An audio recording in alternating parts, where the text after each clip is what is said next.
கடவுளுக்கு தான் வெளிச்சம். அது மாதிரி இப்போ நம்ம சொன்னதெல்லாம் சும்மா ஒரு சாம்பிள் தான்.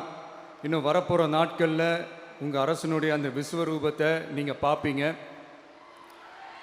அடுத்து வாயத் தொடங்க சிஎம். அடாடா, உங்கள் சிஎம் நெஞ்சிலேயே குத்திட்டு வந்தீங்க பாருங்க, அதெல்லாம் வேற லெவல். பேசுங்க பேசுங்கன்றீங்க, பேசுனா எந்திரிச்சு ஓடிடுறீங்க. இனிமேல் பேச ஆரம்பிக்கிறதுக்கு முன்னாடி என்ன பண்ணணும் அப்படின்னா, ஒரு நண்பர் ஒருத்தர் சொன்னார், மாண்புமிகு பேரவைத் தலைவர் அவர்களே எல்லா டோரையும் இழுத்து லாக் பண்ணுங்க அப்படின்னு சொல்லிட்டு தான் பேச ஆரம்பிக்கணும் போல் இருக்கு. ஏன்னா பேசிட்டு இருக்கும் போதே எந்திரிச்சு ஓடிடுறாங்க. 5 நிமிஷம் பேசுனதுக்கே குளத்தூர்ல கொத்து பரோட்டா போட்டாங்க. இதுக்கு மேலே பேசினா மொத்தமாக முடிஞ்சிடும், பார்த்துக்கங்க. நாம் அரசியல் பேசினா விஜயெல்லாம் அரசியல் பேசலாமா அப்படிங்கிறது. சரிப்பா, நமக்கு எதுக்கு வம்பு, நம்ம பாட்டுக்கு நம்ம வேலையை பார்ப்போம், எதுக்கு அவங்கள பற்றி பேசிக்கிட்டு அப்படின்னு இருந்தால் விஜய்க்கு அரசியலே பேச தெரில அப்படிங்கிறது.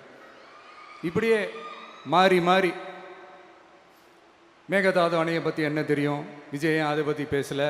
இப்படி நம்ம அரசியலுக்கு வந்ததுலேருந்தே ஒரு கூட்டம் குறை மேலே குறையா சொல்லிக்கிட்டு பாட்டுக்கு பாட்டு கச்சேரி எங்களுக்கும் பண்ண தெரியும், பண்ணலாமா? இந்த மேகதாது அணை சம்பந்தமான அந்த வழக்கில் தமிழ்நாட்டோட பெட்டிஷனை சுப்ரீம் கோர்ட் எப்போ ரிஜெக்ட் பண்ணுச்சு? அப்போ யார் ஆட்சியில் இருந்தா? ஏன் ஒழுங்காக வாதாடல? நீங்கள் ஒழுங்காக வாதாடி இருந்தீங்கன்னா அதை ரிஜெக்ட் பண்ணியிருக்க மாட்டாங்கல்ல. ஏன் ஸ்டாலின் சார் வேணும்னே விட்டுட்டாரா? ஏன் இப்படிலாம் கேள்வி கேட்கலாமா? இப்படிலாம் கேள்வி கேட்டால் தான் மேகதாது அணையை பற்றி பேசுனதா அர்த்தமா?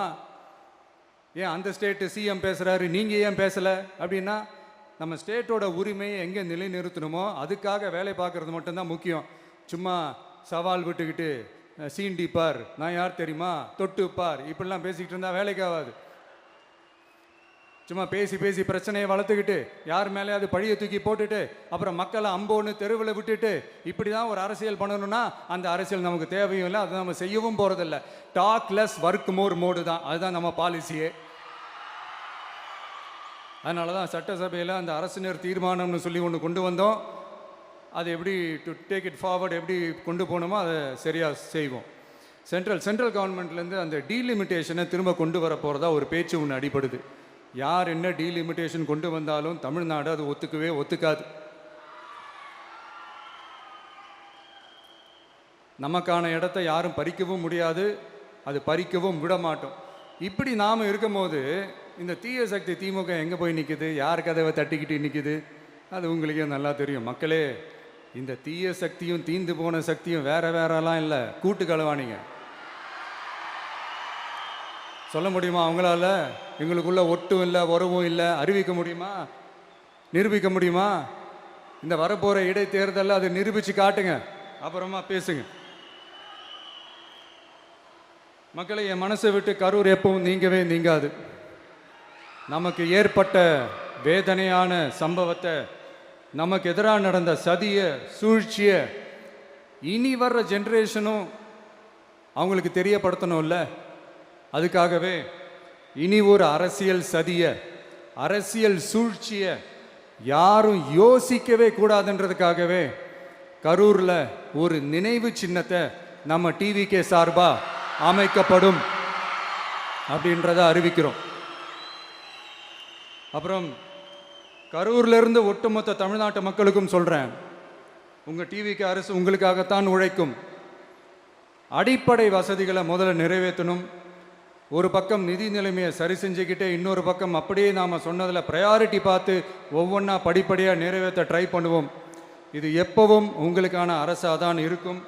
இந்த விஜய் உங்கள் விஜயாக தான் இருப்பான். நீங்கள் உரிமையோட உங்கள் கவர்மெண்ட்டை நீங்கள் அணுகலாம். இந்த தீயசக்தி ஆட்சி முடிஞ்சு பொட்டிக்குள்ளே போனதுலேருந்தே என்னென்னமோ பண்ணுறாங்க, இது ஏதோ பேசுகிறாங்க, சோஃபாங்கிறாங்க, வாஷிங் மிஷினுங்கிறாங்க. இந்த அரசியல் வியாபாரம் பண்ணுறதுக்கான அந்த வெண்டிங் மெஷினே அவங்க தான். யார்? இந்த திமுக. இதில் நம்மளை பார்த்து வாஷிங் மிஷினுங்கிறாங்க. எலெக்ஷனில் ஓட்டுக்கு காசு கொடுக்குற அந்த கலாச்சாரத்தை, அந்த கல்ச்சரை அடித்து நொறுக்கி இருக்கிறோம். எலெக்ஷன்லேயே அப்படி வேலை பார்த்த நாம நமக்கு எதுக்கு இந்த குதிரை கழுதை ஒட்டக பேரெல்லாம்? மக்களின் பக்கம். அப்படி இருக்கும்போது நமக்கு எதுக்கு இந்த பேரெல்லாம்? இந்த திருட்டு திமுக ஆட்சியை வச்சுக்கிட்டு ஊரடிச்சு ஒலையில போட்டு இந்த கொள்ளையை அடிச்சதுனால தான் உங்க கரூர் கம்பெனி ஓனர் ஒருத்தர் எங்க எங்க இருக்காருன்னே தெரியாம ஓடு ஓடு ஓடு ஓடு ஓடு ஓடு ஓடு ஓடு வராம் பாரு வேட்டக்காரன் ஓடினே இருக்கிறாரு. இன்னொருத்தர் ஃபாரின்ல போய் ஒளிஞ்சுக்கிட்டார். ஃபாரின் ஸ்டாலின் சார்ன்னு நினச்சிட போறீங்க. அவர் இல்லை. எனக்கு எப்பவுமே ஸ்டாலின் சார் மேல ஒரு தனி பாசம் ஒன்று உண்டு. அவர் கிடையாது, இவர் வேற. சிங்கப்பூருக்கு செக்கப்புக்கு போனார்ல அவரு. இன்னும் தோண்ட தோண்ட எத்தனை பேர் மாட்ட போறாங்களோ தெரியல. உங்ககிட்ட யாராவது லஞ்சம் ஏதாவது கேட்டாங்கன்னா கொடுக்க முடியாது சொல்லுங்க, நான் இருக்கேன் உங்களோட. அப்படியே யாராவது ஃபோர்ஸ் பண்ணாங்கன்னா இது எங்க மகன், எங்க புள்ள, எங்க அண்ணன், எங்க தம்பி, எங்க விஜய், எங்க விஜயோட ஆட்சின்னு ஸ்ட்ராங்கா சொல்லுங்க.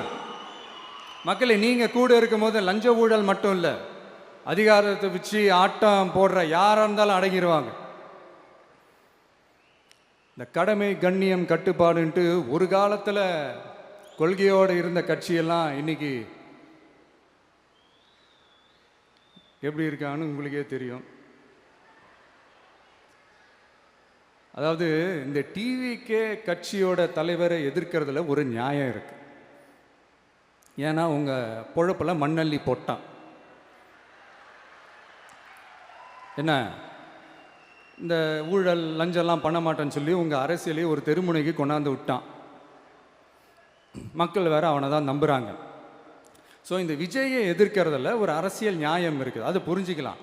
ஆனால் இன்னைக்கு இந்த விஜயை மக்கள் ஓட்டு போட்டு ஜெயிக்க வச்சு ஒரு தீர்ப்பை கொடுத்து மக்களுக்காக வேலை செய்யறதுக்காக முதலமைச்சராக உட்கார வச்சிருக்கிறாங்க. என்னமோ இன்னமும் நீங்க தான் ஆட்சியில் இருக்கிற மாதிரி. விஜய் கரூருக்கெல்லாம் போகக்கூடாது, விஜய் இங்கே போகக்கூடாது, அது செய்யக்கூடாது, இது செய்யக்கூடாதுன்னு எனக்கு புரியலையே. ஆட்சியில் இருக்கும் போது தான் இவ்வளோ கட்டுப்பாடெல்லாம் போட்டிங்க, எஸ்ஓபிஸ்லாம் போட்டிங்க, ஸ்டாலின் சார் ஆப்ரேட்டிங் ப்ரொசீஜர்லாம் போட்டிங்க. இப்போவும் அதே பண்ணிட்டு இருந்தீங்கன்னா என்ன சார் நியாயம்? இல்லை, நான் தெரியாமல் தான் கேட்குறேன். இன்னும் கனவுலையே இருக்கிறீங்களா? முதல்ல முழிச்சு வாங்க, ரியாலிட்டிக்கு வாங்க. உங்கள் ஆட்சியெல்லாம் வீட்டுக்கு போய் டிவிக்கேன்னு ஒரு ஆட்சி வந்து ரொம்ப நாள் ஆச்சு. ஒழுங்கா படி என்று சுப்ரீம் கோர்ட் ஓங்கி மண்டேலியே நறுக்கு நறுக்கு நறுக்கு என்று செம்மட்டியாலே அடிச்சும் இந்த திமுக முழிச்சிக்கல அப்படின்னா அப்போ கொஞ்சம் கஷ்டம்தான். வெற்றி தோல்வியெல்லாம் அரசியல் சகஜம் சார். அதுக்காகலாம் வெறி பிடிச்சி இந்த பதவி வெறி பிடிச்செல்லாம் அலைய தேவையில்லை. நல்ல விதமாகவே சொல்கிறேன், நியாயமான அரசியல் பண்ணுங்க. ஓ, அதுதான் உங்களுக்கு தெரியாதுல்ல. இந்த தீய சக்தி திருத்தவும் முடியாது, அவங்களா திருந்துவாங்கன்னு பார்த்தா அதுவும் நடக்க போகிறதில்ல. அதனால் வரப்போகிற இடைத்தேர்தலில் மக்களே இந்த தீய சக்தி திமுகவை நல்லா வெச்சு வெளுத்து விடுங்க. கான்ஃபிடண்டா இருங்க மக்களே, நல்லதே நடக்கும், வெற்றி நிச்சயம். மீண்டும் சந்திக்கும் வரை நன்றி, வணக்கம்.